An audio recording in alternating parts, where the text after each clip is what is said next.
Well, what's up, good people? Mark Holmes here, and as always, I want to say thank you all for watching, commenting, subscribing, and being part of the Joe Boo Sports Report. Without you guys, as well as you ladies, you know that this literally does not work. You know, you could say a lot of things about me, but not working is not one of them, because I bust my hump, okay? And I bust my hump. I probably got drywall dust in my hair or wood dust. I got all kinds. Probably paint on my hands and everything else. Probably got grout up underneath my nails. I've done so many different things in here in the last 24 hours, it's not even funny. But anyway, be that as it may, I meant to deal with this yesterday. You know, I like to think that I'm a nice guy, that I don't bother nobody. You know, I try and look out for fellow men and stuff. But somehow, some way, I always get trolled. Doesn't matter. Doesn't matter. I always gets trolled. So it doesn't matter even when somebody's living in your house, I get trolled. So I get down here yesterday to Waynesboro, and it's dusty, and got work to do. And here it is, Rashid sends me a clip of something about Daniel Jones. And I'm assuming it's something to say that, you know, Daniel Jones is going to be the greatest quarterback of all time or some crap like that. So I'm going to watch this and react to it for the first time with you guys, okay? So Rashid, we'll see what you got. It's a clip from Good Morning Football. I guess this is from yesterday. Is Daniel Jones is the best quarterback, not Dak Prescott? Kyle Brandt believes Giant is an actual contender. Which goes from Duke to UCLA. Great. Is that right? Yeah, I know, right? So let's stay with the Giants, though. We got a small glimpse over the weekend of what the Giants' offense will look like this season with the addition of Darren Waller and working with Danny Dimes. That connection seems to be a big piece to an offensive puzzle that Mike needed to advance this season. We'll start with you. Can Daniel Jones be better than Dak Prescott this year? It always comes back to Dak Prescott. It's like Kevin Bacon. Yeah, he can be. Because these targets are, well, they paid him to be. I mean, that contract, I go back to that and people say, well, why are you paying Daniel Jones? He hasn't done, forget about what he's done. You pay contract extensions to guys for what you expect going forward. The Giants have expected that, and that's why they surrounded him with all this talent. The wide receiver free agent class, they didn't see a game breaker, but there was one available at tight end, and that's what they did. They got themselves Darren Waller in this one. And like I said, right off the bat, first 3 targets to him, he wound up with 3 catches for 30 yards in one drive. One drive. I told you we were going to see it. We're not going to see the interview, but I said that's like 50 catches in a game. And he kind of shot me a look like, no, your math skills are awful there. But it would have been a bunch of catches. And also, we'll go back to the, all right, so I thought we were going to do this shot from the other night. This one, I mean, the angle contributed here. Did it? You look like Frodo. Yeah, I also look like I have a lot of hair with this angle, I guess, too. I don't know.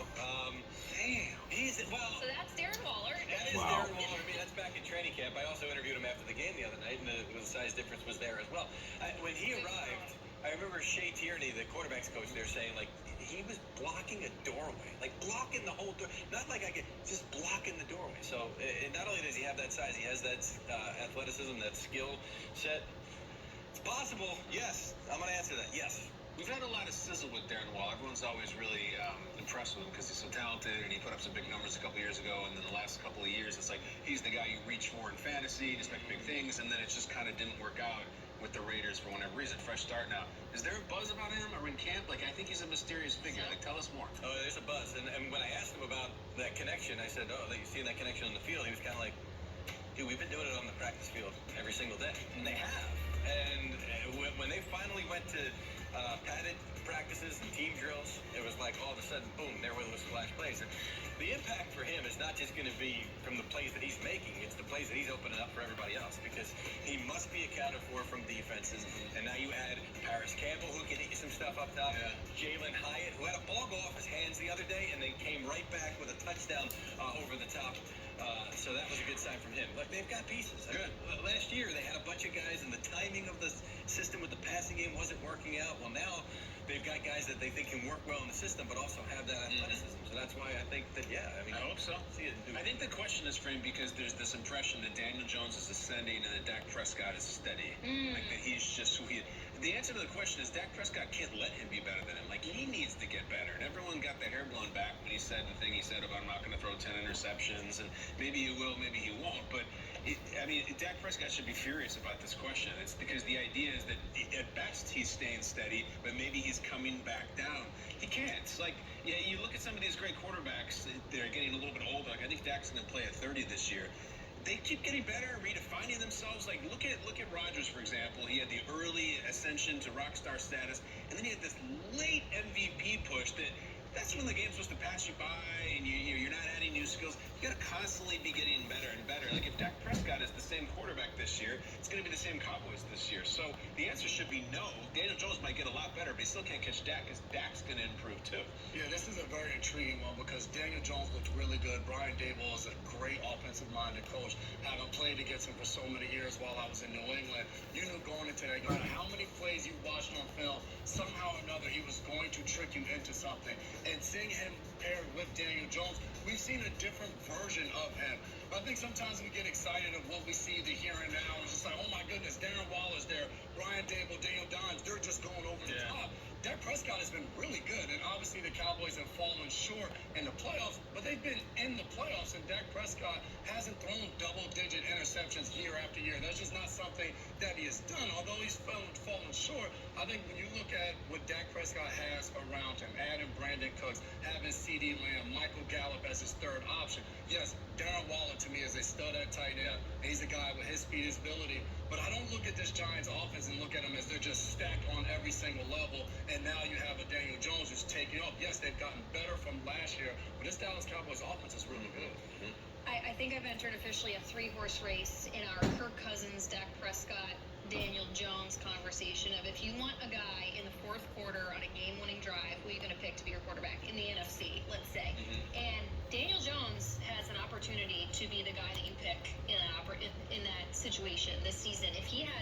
He needs moments, though. Like, I need game-winning, slam the door, whether it's with Darren Waller, whether it's with Saquon, anything. I need a convincing season out of Daniel Jones in really high-level moments to just sell it for me hard. Because right now, the Dak Prescott, Kirk Cousins experience is what it is in the NFC. But Daniel Jones has an opportunity, I think, to take off, but in those really game-defining moments. And that's where he could separate, I think. I've said for a while that Cousins and Dak are the same player. If Daniel Jones emerges as superior, look, he runs better, he's younger, he's got maybe a little more upside. I don't know. You can tee up Kyle. On Saturday, Kirk Cousins celebrated. Okay. So, while I was listening to that garbage, I'm just going through. I went to, Stathead Football, comparing Daniel Jones and Dak Prescott through their careers. Okay? Dak Prescott, 61-36. Daniel Jones, 21-31. Career completion percentage. 66.6 for Dak. Daniel Jones, 64. Yard per average throw, 7.6. 6.7. Dinkin and Duncan area, by the way. Rating, Dak Prescott, 97.8.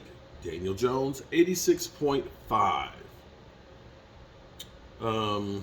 Daniel Jones actually, surprisingly, does beat Dak with rushing yards. He does have 1,700 in his career. Dak has 1,642. And Daniel Jones has been more effective running football, 5.8 versus 4.7. But Dak has had 26 rushing TDs to Daniel Jones's 12. Remember, Daniel Jones would have had 13, but he tripped over himself. So let's look at head-to-head numbers, averages. Dak Prescott, we said completion percentage. TD percentage, Dak Prescott, 5.1. Daniel Jones, 3.4. Now, surprisingly, both of them actually had the same interception percentage rating of 2. Rating, Dak Prescott, 97.8 to Daniel Jones's 86.5.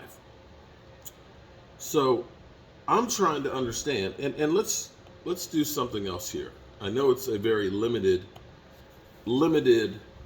um, survey when it comes to Daniel Jones, because he's only been in the playoffs once in his 4 years. Okay, Dak has been in 4 times in his 7, so that's more than every other year. Daniel Jones every other year. Okay, so in playoffs, don't talk about playoffs. Let's see if we can get the numbers for playoffs.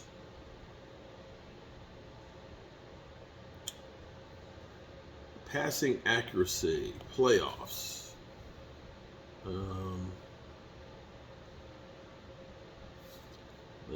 Let's see. Where is it? I can't. I need my glasses right now. Just looking for regular, not the advanced stuff. I'm just looking for the regular passing. Oh, here we go. Playoffs. There we go. So in the playoffs, we've got, are they breaking it down by percentages? TD percentages in the playoffs. Daniel Jones, 3.2. Dak Prescott, 5.1. Sack rate. Rating.